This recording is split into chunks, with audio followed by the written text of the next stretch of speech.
ये नवीन पट्टनायक जो अजस्र जनप्रियता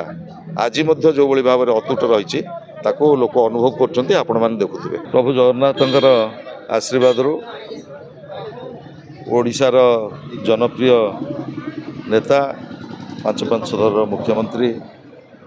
विरोधी दल नेता श्रीयुक्त नवीन पट्टनायक आज भुवनेश्वर फेरुंट कर्मभूमि की आपण जानते एक अस्त्रोपचार पे बॉम्बे जाइए एवं संपूर्ण आरोग्य होकि से फेरुंट हजार हजार कर्मी तांकर शुभेच्छु आम समस्ते अपेक्षा करिछु हमर प्रिय नेता को स्वागत करने एवं तांकर टिके झलक पाइबा भारत वर्ष गणतांत्रिक इतिहास रे से एभली जड़े विरल व्यक्तित्व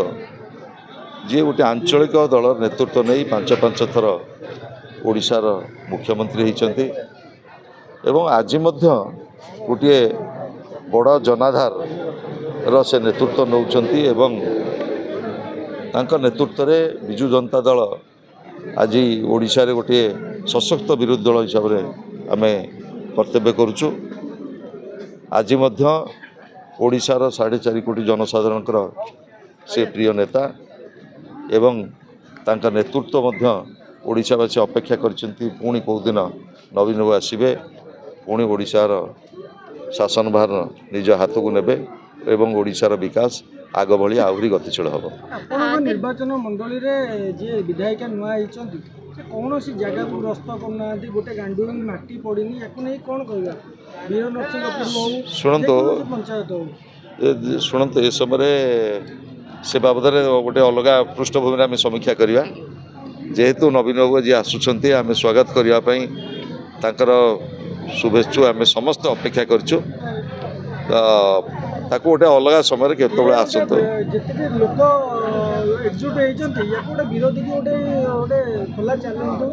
नाई ये चैलेंज नुह ये नवीन पट्टनायक जो अजस्र जनप्रियता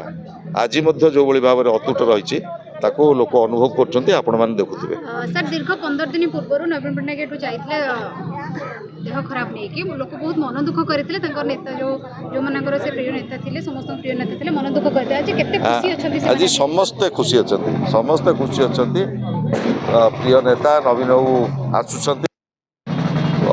पुणी कर्मी मान भितर को ओडिशार जनसाधारण भितर को आज ओडिशार 4.5 कोटी जनसाधारण से प्रिय नेता एवं तांकर लोकप्रियता तांकर जनाधार आज अतुट रही